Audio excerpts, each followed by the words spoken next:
Hi ఈ వీడియోలో పెసరట్టు ఎలా చేసుకోవాలో చూసేద్దామండి. పెసళ్ళు అలాగే రైసు ఓవర్ నైట్ నానబెట్టుకునేసేయాలండి. నానబెట్టుకునేసి ఇందులో అల్లము అలాగే 2 పచ్చిమిర్చి వేసి మిక్సీ పట్టుకోవాలండి. మిక్సీ పట్టుకునేసి ఇందులో రుచికి సరిపడే సాల్ట్ వేసుకోవాలి. అలాగే తగినన్ని వాటర్ వేసుకొని చిన్న చిన్నగా కట్ చేసుకున్నటువంటి ఆనియన్స్ అనేది వేసుకోవాలండి. దోసపిండి లాగా ఉండకూడదండి, ఇంకా కొంచెం మందంగానే ఉండేలా చూసుకోవాలండి. నెక్స్ట్ స్టవ్ ఆన్ చేసి ప్యాన్ పెట్టుకునేసి ప్యాన్ బాగా హీట్ అయిన తర్వాత ఇలా పిండిని వేసుకొని పెసరట్టు వేసుకోవాలండి. చుట్టూ కొంచెం ఆయిల్ వేసుకోవాలండి. ఆయిల్ వేసుకొని ఇలా 2 సైడ్స్ బాగా కాలేలాగా చూసుకోవాలండి.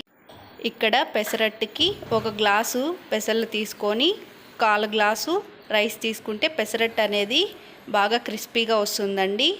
Thank you for watching this video అండి. మా వీడియోస్ నచ్చినట్లయితే లైక్ చేయండి, షేర్ చేయండి, మరియు ఇలాంటి మరిన్ని వీడియోస్ కోసం సబ్స్క్రైబ్ చేయడం మాత్రం మర్చిపోకండి.